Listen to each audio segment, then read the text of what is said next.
मेरे प्रिय मनुष्यों, 3 मार्च 2026 को लगने वाला ये चंद्र ग्रहण आपके जीवन के लिए एक बहुत बड़ी परीक्षा है। प्रकृति जब भी अपना रूप बदलती है तो वो हमें सावधान करती है। आज मैं कृष्ण आपको सबसे पहले वो गलतियां बताऊंगा जो अनजाने में लोग इस दौरान करते हैं, और फिर मैं आपको इसके पीछे छिपा वो रहस्य बताऊंगा जिसे सुनकर आपकी आंखें खुल जाएंगी। बहुत ध्यान से सुनो, क्योंकि एक छोटी सी चूक आपके जीवन की शांति छीन सकती है। ग्रहण के दौरान भूलकर भी न करें ये गलतियां। पहली गलती, सूतक काल की शुरुआत होते ही भोजन का त्याग कर देना चाहिए। 3 मार्च की सुबह 6:20 से ही सूतक लग जाएगा। शास्त्रों के अनुसार ग्रहण के समय वायुमंडल में नकारात्मक ऊर्जा इतनी बढ़ जाती है कि वो अन्न को दूषित कर देती है। यदि आप इस समय भोजन करते हैं तो वह आपके शरीर में विष के समान कार्य करता है। केवल तुलसी का पत्ता ही है जो आपके भोजन को पवित्र रख सकता है, इसलिए सूतक से पहले ही दूध और पानी में तुलसी डाल दें। दूसरी गलती, ग्रहण के समय निद्रा का त्याग करें। देवी भागवत पुराण में स्पष्ट लिखा है कि जो मनुष्य ग्रहण काल में सोता है उसकी बुद्धि क्षीण हो जाती है और उसके पुण्य कर्म समाप्त होने लगते हैं। ये समय सोने का नहीं बल्कि जागने और अपने भीतर के प्रकाश को खोजने का है। इस समय का हर क्षण जप और तप के लिए बहुमूल्य है। तीसरी गलती, गर्भवती महिलाएं विशेष सावधानी बरतें। ग्रहण के समय नुकीली वस्तुएं जैसे चाकू, कैंची या सुई का प्रयोग बिल्कुल न करें।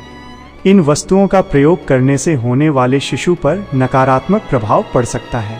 आप केवल शांत मन से भगवान का नाम जपें। यही आपके और आपके संतान के लिए सबसे बड़ा सुरक्षा कवच है। चौथी गलती, क्रोध और वाद विवाद से दूर रहें। चूंकि चंद्रमा आपके मन का स्वामी है और ग्रहण के समय वो स्वयं कष्ट में होता है, इसलिए आपका मन विचलित हो सकता है। यदि आप इस समय किसी का अपमान करते हैं या क्रोध करते हैं तो उसका दोष आपको कई जन्मों तक भुगतना पड़ सकता है। इस समय केवल मौन और मंत्र का सहारा लें। अब सुनो चंद्र ग्रहण के पीछे की वो रहस्यमयी कहानी। मेरे बच्चों, तुम जिसे केवल एक खगोलीय घटना मानते हो, उसके पीछे देवताओं और दानवों का एक बहुत बड़ा संघर्ष छिपा है। समुद्र मंथन के समय जब अमृत निकला तो उसे पीने के लिए देवताओं और असुरों में युद्ध छिड़ गया। तब मैंने मोहिनी रूप धारण कर देवताओं को अमृत पिलाना शुरू किया, लेकिन राहु नाम का एक असुर चालाकी से देवताओं का रूप बदलकर उनके बीच बैठ गया और उसने भी अमृत की कुछ बूंदें पी लीं। सूर्य और चंद्रदेव ने उसे पहचान लिया और मुझे संकेत दिया। तब मैंने अपने सुदर्शन चक्र से उस असुर का सिर धड़ से अलग कर दिया। चूंकि उसने अमृत पी लिया था इसलिए वो मरा नहीं। उसका सिर राहु कहलाया और धड़ केतु। तभी से राहु और केतु सूर्य और चंद्रमा को अपना परम शत्रु मानते हैं। समय समय पर वे अपनी इसी शत्रुता के कारण चंद्रदेव को ग्रसने का प्रयास करते हैं। जब राहु चंद्रमा को अपने मुख में लेता है तो चंद्रदेव की काया पीली और काली पड़ने लगती है। इसी अवस्था को आप ग्रहण कहते हैं।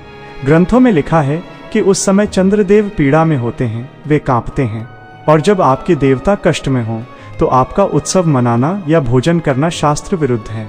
3 मार्च को लगने वाला ये ब्लड मून इसी पीड़ा का संकेत है। जब चंद्रमा लाल रंग का हो जाए तो समझ लेना कि ब्रह्मांड में ऊर्जा का संतुलन बिगड़ रहा है। दोपहर 3:20 से शाम 6:47 तक का ये समय बहुत नाजुक है। ग्रहण के बाद का परम कर्तव्य, जैसे ही शाम 6:47 पर ग्रहण समाप्त हो, अपनी शुद्धि करें, स्नान करें और अपने घर के मंदिर को पवित्र करें। सफेद वस्तुओं जैसे चावल, चीनी या दूध का दान करें। जो मनुष्य इन नियमों का पालन करता है और इस कथा के सार को समझता है, मैं स्वयं उसकी रक्षा करता हूँ। राधे राधे।